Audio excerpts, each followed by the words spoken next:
मैं हूं doctor Sarika Gupta, senior consultant gynaecology oncology, Indraprastha Apollo hospital, new Delhi. आज हम ओवेरियन सिस्ट के बारे में बात करेंगे क्योंकि बहुत सारी महिलाएं हमारे पास ओवेरियन सिस्ट के साथ आती हैं और उनके पास अल्ट्रासाउंड होता है या एमआरआई होता है जिसमें कि ओवेरियन सिस्ट होती है। अब इसमें ये पता होना ज़रूरी है कि बहुत सारी सिस्ट, कुछ सिस्ट तो मैलिग्नेंट होती हैं, मतलब उनमें कैंसर होता है, और काफ़ी सिस्ट जो होती है ओवेरियन सिस्ट वो मैलिग्नेंट नहीं होती है, बेनाइन होती है या हार्मोनल रीजंस की वजह से ओवेरियन सिस्ट होती है। तो सभी ओवेरियन सिस्ट को जो है निकालना आवश्यक नहीं होता है। कईयों का मोस्टली जो सिस्ट होती हैं रिप्रोडक्टिव एज ग्रुप में, मतलब यंग फीमेल्स में, उनका मेडिकल मैनेजमेंट हो सकता है।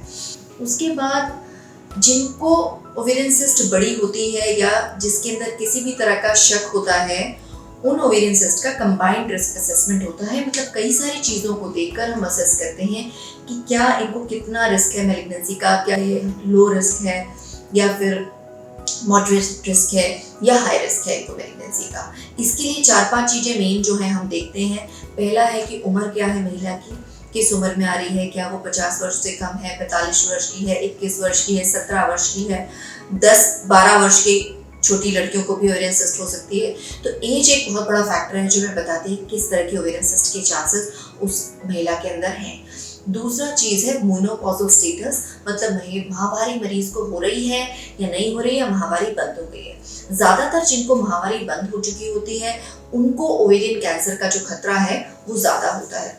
तीसरी चीज़ जो हम देखते हैं वो है फैमिली हिस्ट्री।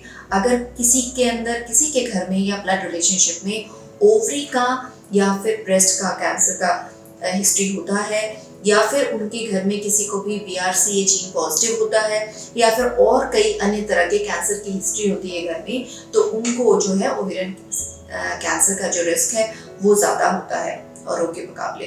तीसरी चीज़ हम ये देखते हैं कि क्लिनिकल हिस्ट्री क्या है, वो मरीज को ये ओवेरियन सिस्ट क्या सिम्टम दे रही है। क्या उसको महावारी में दर्द होता है या पेट में दर्द होता है, या उससे रिलेटेड उसको खाने पीने की परेशानियां हैं, या उससे रिलेटेड उसको महावारी की परेशानी है। ये सब चीज़ें हम देखते हैं कि उससे हमें पता चलता है कि किस तरह की ओवेरियन सिस्ट हो सकती है। और चौथी चीज़ जो हम देखते हैं कि ब्लड के अंदर कुछ ट्यूमर मार्कर्स होते हैं। ट्यूमर कुछ ऐसे रसायन को बनाता है जिसको कि ब्लड में टेस्ट करके ये बताया जा सकता है कि किस तरीके का कैंसर ये हो सकता है। इसमें कोई 100% कुछ चीज़ों में तो बताया जा सकता है, पर हमें इससे थोड़ा इंडिकेशन मिल जाता है कि ये हो सकता है। इसके बाद हम मरीज की इमेजिंग कराते हैं। मरीज की ये जो सारी चीज़ें कंबाइंड जो रिस्क हमने अभी बात की है, इसको देखकर हमें डिसाइड करते हैं कि क्या मरीज को MRI कराना है, MRI विद कंट्रास्ट कराना है, या उसको पेट का CT, एब्डोमेन और चेस्ट कराना है, या फिर कोई और जांच करानी चाहिए।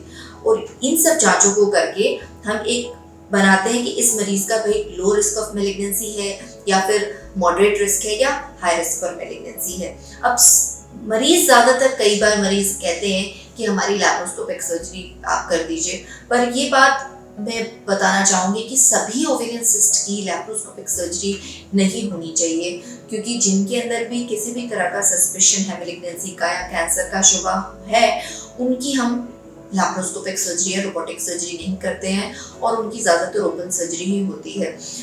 कई बार हम ओपन सर्जरी के साथ फ्रोजन सेक्शन भी करते हैं। फ्रोजन सेक्शन में पैथोलॉजिस्ट ऑपरेशन के दौरान जो हमसे स्पेसिमेन भेजते हैं, पैथोलॉजिस्ट उसको देखकर, माइक्रोस्कोप में देखकर हमें बताते हैं कि इसके अंदर कैंसर का रिस्क क्या है, और उस हिसाब से हम एक्सटेंट ऑफ सर्जरी करते हैं। मतलब कि अगर वो हमें बताते हैं कि इसमें कैंसर लग रहा है उन्हें, तो हम पूरी कैंसर की सर्जरी स्टेजिंग करते हैं, और अगर कैंसर नहीं होता तो हम उसी को इंडिविजुअलाइज कर देते हैं, ट्रीटमेंट को, उसकी सर्जरी को इंडिविजुअलाइज कर देते हैं। तो जो भी ट्रीटमेंट ओवेरियन सिस्ट का है ये हर एक के लिए अलग है, हर एक का टेस्टिंग अलग है, हर एक की रिजल्ट के हिसाब से इतनी सारी चीज़ों को देख के हमको पता चलता है कि क्या हो सकता है, क्या नहीं हो सकता।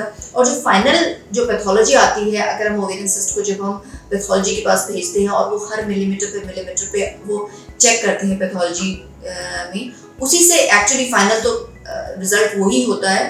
पर ये सब चीज़ करके हमें एक अंदेशा हो जाता है कि क्या है, मरीज को क्या प्रॉब्लम है और उसकी क्या ट्रीटमेंट होनी चाहिए, और सभी का इलाज सेम नहीं होता। इस मामले में अगर आपको कोई और क्वेरी है, आप हमें लिखकर भेज सकते हैं। हम और वीडियो बनाएंगे जिससे कि सभी महिलाएं इस कॉमन बीमारी के लिए जागरूक हो सकें। धन्यवाद।